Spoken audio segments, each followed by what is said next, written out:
tatkala kita mencintai seseorang, pasti kita akan melakukan segala apapun bentuk upaya untuk mendapatkan cinta orang yang kita sukai.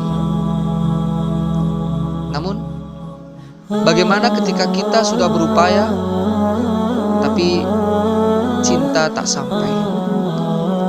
Cinta bertepuk sebelah tangan. Karena apa?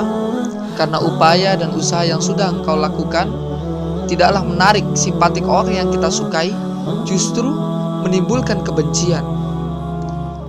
Karena kita berupaya namun atas dasar perasaan kita, atas apa yang menurut kita baik. Seharusnya tatkala kita mencintai seseorang, kita cari tahu apa yang ia sukai dan apa yang tidak ia sukai. Cari tahu dari teman terdekatnya, orang tuanya, sanak saudaranya. Cari tahu.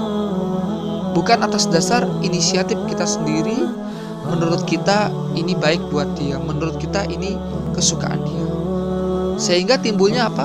Bukan kecintaan yang kita dapatkan, justru dia benci dan bahkan menjauh dari kita. Saudaraku ya Allah Subhanahu wa ta'ala, bukankah kita hidup di dunia ini mencari cinta Allah dan Rasulnya? Bukankah kita mengharapkan ridha Allah sehingga kita berupaya beramal ibadah agar Allah cinta kepada kita, agar Rasul sayang kepada kita? Namun bagaimana jika cinta kita bertepuk sebelah tangan? Bukan cinta yang kita dapatkan, tapi malah murka Allah yang kita peroleh.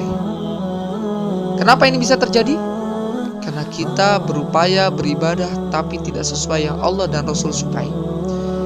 Ibadah kita berdasarkan perasaan kita yang menurut kita baik, menurut kita benar, seolah-olah sudah dekat dengan Allah, dekat dengan Rasul, padahal ibadah yang kita lakukan tidak ada nilainya di sisi Allah Azza wa Jalla sama sekali. Dan ini sia-sia. Harusnya apa yang kita lakukan? Kita mencari tahu yang Allah dan Rasul sukai, agar kita mendapatkan cinta Allah, agar kita memperoleh ridha Allah. Bagaimana cara mencari tahunya? Dengan mencari ilmu agama.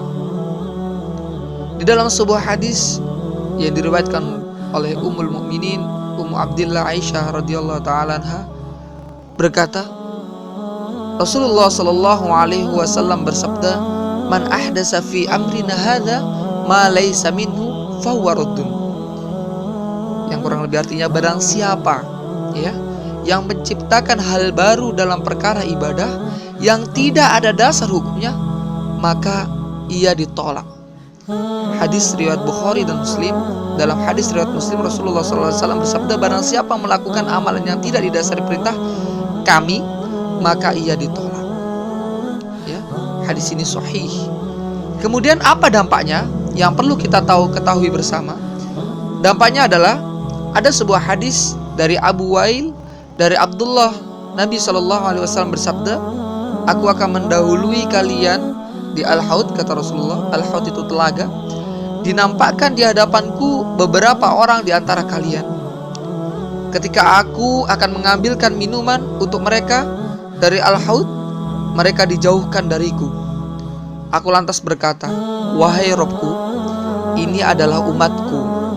Lalu apa kata Allah? Allah berfirman, engkau sebenarnya tidak tahu, engkau sebenarnya tidak mengetahui bid'ah atau perkara baru yang mereka buat sesudahmu, kata Allah Subhanahu wa ta'ala. Hadis Bukhari nomor 7049.